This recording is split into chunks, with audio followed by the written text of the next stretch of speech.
My name is Jake, I'm 32, and I've always been the odd one out in my family. Not in some melodramatic, black sheep kind of way. No, this was more subtle. My brother, Ryan, was the golden boy, varsity everything, straight teeth, naturally charismatic, and good at charming every adult in the room. I was quieter, more bookish, not great with crowds, and I liked to build things, computers, apps, small businesses, that kind of stuff. My parents were never cruel to me, not outright, but they made it clear in small ways that I was more of a responsibility than a source of pride. And Ryan? He could set the house on fire, and they'd blame the matches. I started working early, freelancing, tutoring, flipping tech on eBay. By the time I was 25, I'd founded a modest online business that took off faster than I expected. It wasn't flashy, and it didn't make headlines, but it made me enough to move out, buy a house, and eventually expand into a second company. Meanwhile, Ryan bounced from job to job, marketing, real estate, a failed podcast. Every time something didn't work out, he'd move back in with our parents or ask for help. And every time, they welcomed him back like a war hero. Me? I never asked for anything. I just kept my head down and worked. I thought distance would fix things. It didn't. If anything, the more successful I became, the more they resented me for it. My mom once joked that I had too much money and not enough memories. My dad made backhanded comments about how some people hide behind work because they don't have people. It stung, but I swallowed it. I kept sending birthday gifts, paying for dinners, even covered some medical bills when dad got sick and the insurance didn't fully kick in. I told myself, they're still my family. This is what you do. It all came to a head at my mom's birthday dinner last month. She turned 60, and my dad threw a big celebration at this upscale restaurant downtown. He rented out a private room, got a custom cake, even hired a live band. He told everyone it was going to be a classy, intimate affair, just close friends and family. I offered to pay for it. He said no, said it was his gift to her. I should have known that was code for, you'll be paying for it anyway, because the day before the event, I got a call from the restaurant confirming my card for the deposit. I didn't cancel it. I should have, but I didn't want to make a scene. Not on Mom's birthday. The night of the dinner, I showed up in a navy suit, brought a small wrapped box. Inside was a delicate silver bracelet I'd had custom made for her with all our initials, and tried to keep the peace. Ryan was already there, working the room like he was running for office. His girlfriend was draped on his arm, laughing a little too loud at every joke, wearing a dress I was pretty sure I paid for last Christmas when she mentioned she couldn't afford anything nice for the family photo shoot. My parents were glowing, surrounded by friends, drinking wine, eating off plates I was unknowingly footing the bill for. I mostly sat quietly at my corner of the long table, talking to a cousin or two, sipping water. I don't drink much, especially not around family. I've learned that clear judgment is my only real defense. Then came the toast. My dad stood first, naturally, and went on about how wonderful Mom is, how she's the heart of the family, how none of us would be who we are without her love. Then Ryan stood, smiling, glass raised, that same smug expression I've seen since we were kids, like he was about to knock over my sandcastle and pretend it was an accident. Here's to family, he said, grinning wide. To the love, the loyalty, the shared history. And to those who remember what matters, real connection, not just numbers in a bank account. Except for Jake, of course, he chuckled, glancing around the table for effect. The failure who thinks money makes him worth something. I didn't laugh, but everyone else did. My parents, my aunts, even Mom, who shook her head and smirked like it was just good fun. I stared at him, then at them, and for a moment, it felt like I was 14 again, sitting in the back seat while they all told me to lighten up when Ryan accidentally broke my laptop. I stood up, calmly, picked up my glass of water. The room got quiet, like they were waiting for me to storm out or make a scene. Instead, I smiled, just a little, and raised my glass. To the failure, I said, voice steady, who just stopped paying for everything you own. I watched my dad smile falter first, followed by my mom blinking like she didn't quite hear me right. Ryan snorted, then paused. I didn't sit back down. I was going to wait until tomorrow, I continued. But since we're doing speeches, I've closed every account, canceled every recurring charge, and revoked every shared access. The car insurance, the utilities on the lake house, the family Netflix, gone. The emergency fund account Mom used last month? Emptied. Not stolen mine. And the restaurant bill tonight? Well, I glanced toward the door where the manager was standing. That's on you now. The silence that followed was delicious. But I wasn't done.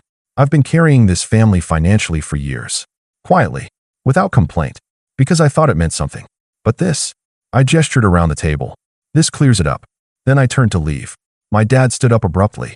Jake, don't be ridiculous. But I was already walking past the stunned faces. As I reached the exit, I could hear Ryan mutter something under his breath, and then his girlfriend saying, "Wait, what does he mean the car insurance is canceled?" I stepped out into the night, the cool air hitting me like a breath I didn't realize I'd been holding. My heart was pounding, not with rage, but with relief. It had taken me 32 years to realize something simple. You don't owe people who keep treating your generosity like a weakness. And now, for the first time, I was free from that weight. What happened after that dinner? That's where things got interesting. I didn't go home right away. I walked, for almost an hour, just around downtown, past the dim restaurants and flickering street lamps, trying to make sense of the knot in my chest. It wasn't anger anymore, though that had been there at first. No, this was something quieter, sadder. The kind of ache you feel when you finally admit to yourself that a relationship, or a whole collection of them, has been dead a lot longer than you were willing to admit.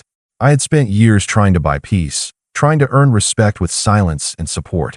But respect given conditionally was never respect at all. And that night, I finally stopped trying to buy what they were never going to offer freely. By the time I got home, I had 2 voicemails from my dad, 3 from my mom, and about 7 texts from Ryan. None of them said sorry. My dad's voice was tight with forced calm. "Jake, we need to talk. You embarrassed everyone tonight, and that's not how we handle things in this family. I don't know what you're trying to prove, but call me back and fix this." Mom's message tried a different angle. "Sweetheart, I think you misunderstood Ryan's joke. He didn't mean anything by it. Please don't make a rash decision. We'll talk tomorrow over lunch, just the 2 of us, okay?" And Ryan's texts? Classic Ryan. "Grow up. You overreacted like always. So what? You're cutting everyone off because of a joke. LMAO. Hope you enjoy being rich and alone." It stung more than I wanted it to. Not because I believed him, but because part of me still wanted him to be someone he wasn't. Someone who'd realize he crossed a line and feel even a flicker of guilt. But that wasn't Ryan. That had never been Ryan. The next morning, I woke up to chaos. Apparently, canceling the accounts wasn't just a symbolic gesture. It was a logistical earthquake. The group family phone plan I'd been paying for? Gone. Mom's phone was off. Dad's voicemail was full. Ryan's girlfriend had posted a story on Instagram saying, "Some people only love you when they're paying for you." #lesson learned. And tagged Ryan with a picture of the 2 of them arguing in what looked like a used car lot. Subtle. I had to chuckle. I hadn't even touched the car note yet. That came later. See, after that dinner, I didn't just cancel their accounts. I started going through everything, one by one. I'd never wanted to keep a tally, but the spreadsheet I started that weekend opened my eyes. Over the last 7 years, I had paid for 4 vacations, including flights and accommodations, covered over $18,000 in combined credit card debt for my parents, helped Ryan with 3 business ideas that all went nowhere, bought his car outright when his lease was denied due to poor credit, paid off a balance on my mom's surgery when insurance fell short, funded a surprise 30th anniversary cruise for my parents. And not once, did I receive a thank you that wasn't paired with some dig about how I worked too much or missed out on real life. That spreadsheet? I sent it to all 3 of them. Not with a message, no explanation, just a file titled ledger.xlsx and a simple subject line. "In case you forgot." Ryan responded almost instantly. "Wow, you really are that petty. Congrats. You want a parade too?" I didn't reply. Mom didn't either. But the next day, she showed up at my place. Alone. Now, to be clear, I hadn't told her where I lived. But I guess Ryan had seen a delivery address on one of the shared Amazon orders, back when we all used my Prime account. I opened the door and saw her standing there, wearing a thick scarf and holding a small box of pastries from a bakery I used to love as a kid. She smiled like nothing had happened. "Hi, sweetheart." I didn't say anything. I just wanted to talk. Clear the air. "May I come in?" I stepped aside, wordless, and she walked into the living room like she still knew the layout. She sat, placed the box on the coffee table, and looked around. "It's beautiful here. You've done well for yourself." I stayed standing, arms crossed. "I think there's been a misunderstanding," she started, already on shaky ground. "No," I said. "There hasn't." Her expression faltered. "Jake, you have to understand, you're different. You always have been." Ryan struggled more. He's always needed support. And I didn't. She blinked, caught off guard. Well, you're strong. You figure things out. Because I had to. That silence between us stretched until it felt like I could hear the walls breathing. She tried again. He's your brother, Jake. Family is. Family doesn't mock you over wine you paid for, in a suit you bought, while your parents laugh. That hit her. Not hard enough, but it hit. I'm not coming back, I said, more quietly now. I'm not playing that role anymore. The wallet. The silent fixer. The failure with the credit card. Her hands trembled slightly. We didn't mean. You meant every word. You just didn't think I'd stop funding it. She left not long after. Took the pastries with her. I don't think she even realized she had grabbed them on her way out. The fallout only got worse from there. Ryan's girlfriend broke up with him 2 days later. Something about finally seeing him clearly. The car I bought him was repossessed when I canceled the title transfer and retracted the insurance and registration. Since, legally, it was still under my name. He tried to call me the day it was towed. I didn't answer. I thought things might quiet down after that. That maybe they'd get the message. But then, something happened that changed everything. It started with an envelope. About a week after the dinner, after Mom's visit and the fallout with Ryan, I came home late one evening to find a thick manila envelope shoved halfway under my front door. No return address. My name written on the front in tight, familiar handwriting, Dad's. I stood there for a moment, just staring at it. 1,000 scenarios ran through my mind. Was it a legal threat? Some attempt to guilt me? A desperate plea to talk? I picked it up, walked inside, and opened it at the kitchen counter under the soft hum of the pendant light. Inside were several sheets of paper, printed emails, some legal-looking documents, and, tucked between them, a folded handwritten note.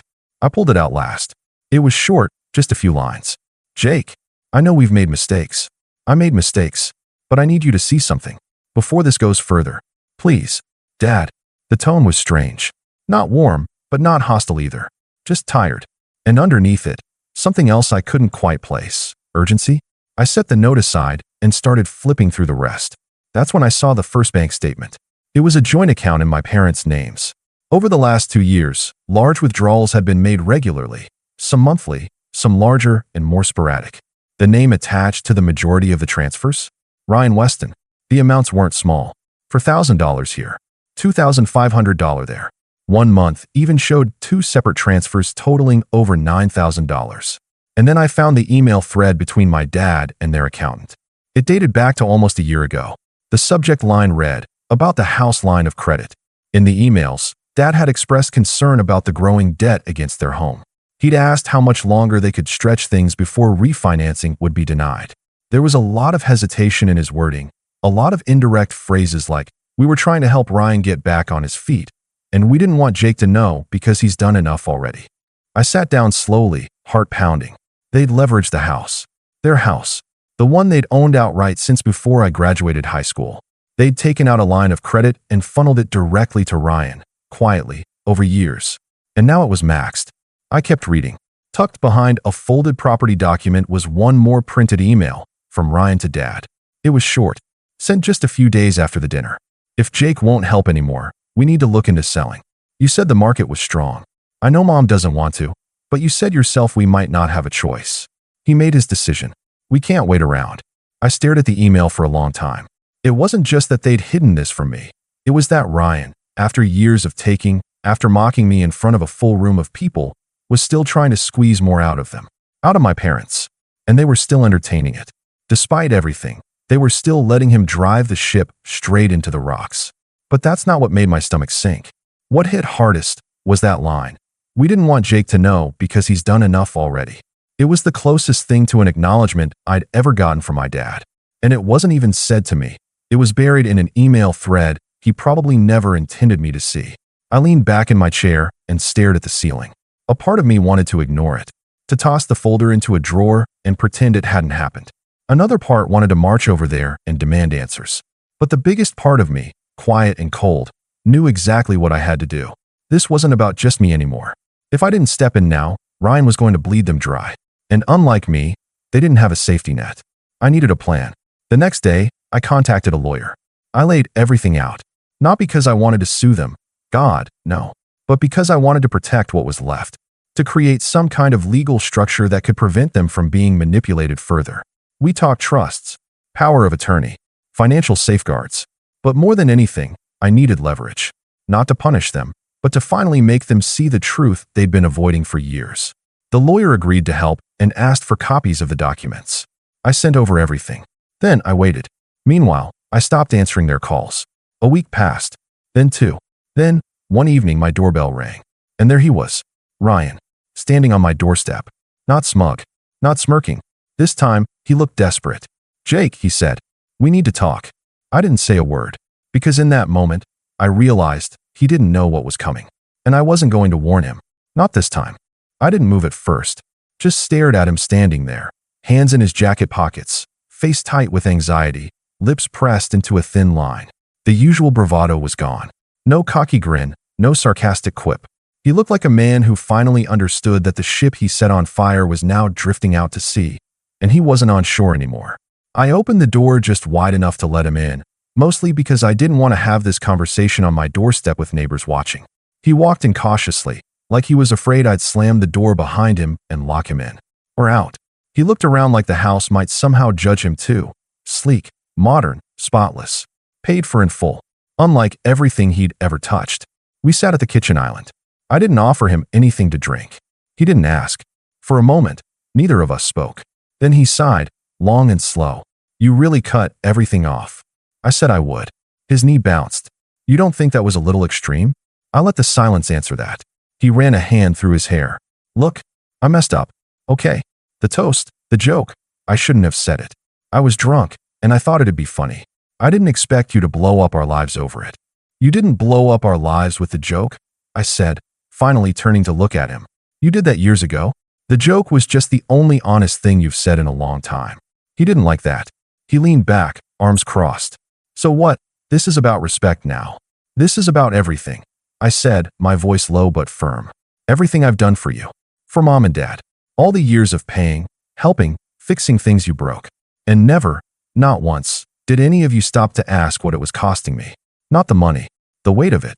You didn't have to do any of that," he muttered, but I could see the guilt creeping in behind his eyes.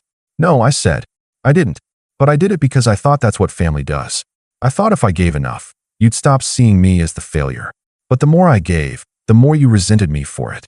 The more I tried to help, the more you laughed behind my back." He opened his mouth like he wanted to argue, but nothing came out. "So why are you here?" I asked. He hesitated. And then, with a deep breath, he said, "Dad's going to lose the house." I leaned back slowly. "I know." He looked up at me, shocked.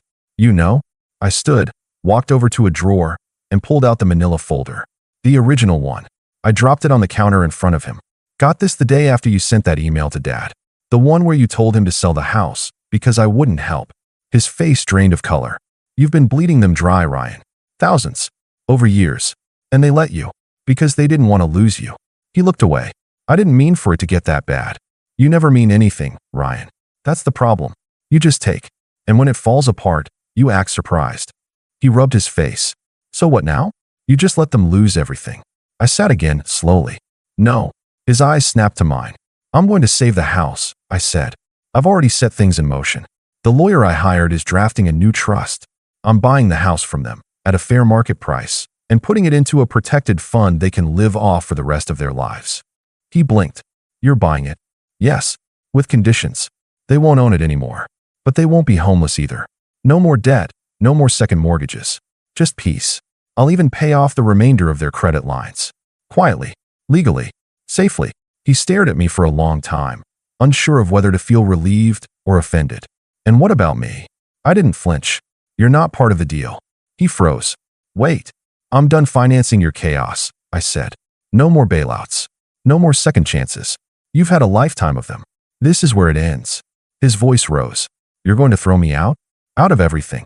You threw yourself out," I replied. All I did was stop holding the door open. His jaw clenched. "What do I even have left?" I looked him dead in the eye. "Whatever you choose to build.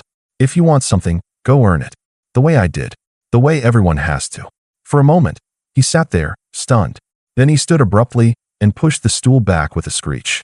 "You think you're better than me now," he said, his voice shaking. "No," I said. "I always was. You just refused to see it." He stared at me like he wanted to say more. But there was nothing left to say. He walked out. And this time, I didn't follow. Over the next few weeks, I finalized the transfer of the house. My lawyer handled most of it. Mom and Dad signed the paperwork with quiet gratitude. Eyes down, no jokes, no sarcasm. Just tired thank yous and the occasional sniffle. I didn't stay long that day. I didn't want to hear their apologies. Not yet. Maybe not ever. The house was safe. Their debts were cleared. A small monthly stipend was set up through the trust for their living expenses. It wasn't extravagant, but it was secure. There were rules, protections, safeguards. If Ryan ever tried to touch a dime of it, the trust would lock up instantly. A few months later, I heard he moved in with a friend across town. Tried getting another job in marketing. Word was he quit after 3 weeks. Something about the manager being condescending. Classic Ryan. Mom sent me a card that Christmas. Just a card. No gifts. No requests. Inside was a single line. We didn't deserve your grace. But thank you anyway. I stared at it for a long time. Then I placed it in the drawer with the folder and left it there. I don't see them much anymore. Holidays, sometimes. Quick calls every other month. It's polite. Civil, surface level. I keep my distance. Not out of bitterness, just clarity. Some people belong in your life only once they stop having power over it. As for me, I sleep better now. There's peace in boundaries. There's power in choosing where your story goes, instead of letting others write it for you. For the first time in my life, I'm not trying to prove anything. I'm just living. And that's more than enough.